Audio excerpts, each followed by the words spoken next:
Okay, we've got a customer with a slip shingle, and I thought this would be an opportunity to show you guys how to do that repair yourself without having to call a contractor to come out. Now, of course, this comes with the caveat of make sure that you can navigate your roof safely and you feel comfortable walking around on your roof making these repairs without falling off, because let's be honest, nobody wants to break their back to replace the shingles. So the first thing we're going to need is a caulk gun. You can pick these up just about any store. We're here at our favorite distributor. This is SRS Distribution. We're here in Greenville, South Carolina. Superior Distribution is the local brand name, but they're a national chain that take amazing care of us as a company. But I wanted to show you a few of the things that we're going to grab to make this repair, and then I'll show you out on the roof. So the first thing, we're going to need a roofing hammer to drive the nails, obviously. Like I said, we're going to pick up a caulk gun. There's a bunch of different styles. You really can pick up any kind that you want.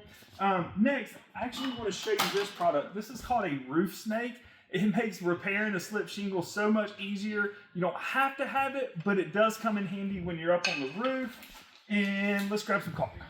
So then we're just going to get us a tube of roofing caulk. I typically go with black because it blends with most roofs. These are all going to be under the shingles anyway, so it won't matter. And then we just need some roofing nails. We can use the 1.5-inch nails here for this particular repair. All that's left now is go hop on the roof.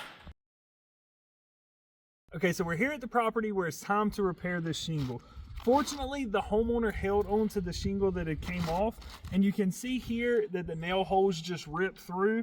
Now, ideally, it would be good to replace this with another shingle, but the problem is that because this roof is, in that 10 to 15-year-old range, it's had some weathering that a new shingle wouldn't, and it would honestly stick out like a sore thumb. So there's some things and some ways I'm going to show you that we can use the old shingle to make this repair, and you won't have to worry about it leaking. So we've got all our products that we've talked about that we just purchased from the store, and I'm going to show you how to make this repair. Now, first things first, these shingles aren't sealed down anymore, so it's going to be easy to slide that in. If it wasn't, then we would need to use some kind of wedge tool to get up under here, break the seal on the shingles so that we can slide the replacement shingle back in. So all we're going to have to do here, we're going to lift these tabs up, get this shingle placed back into position.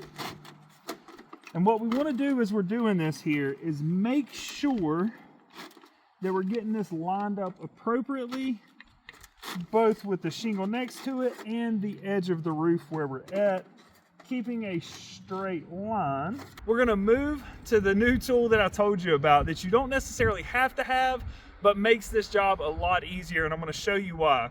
With this tool, we can slide the nail into place here. We can lift the shingle up, hold it here, and then use our hammer to nail the shingle in like that. Now, if we don't have this tool, the alternative is we have to take our nail, try to hold this flap up, and nail it in without creasing this shingle at the top. So this tool really does make things a lot simpler. We'll slide this up, get ourselves into position here.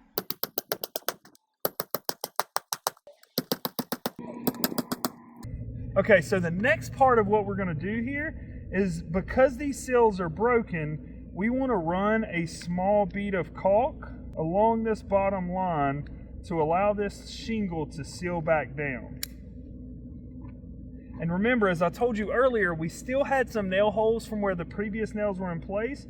Go ahead and throw some caulk into those too to help just make sure we don't have any kind of water penetration. We can push this back down, let it get into a position where it seals.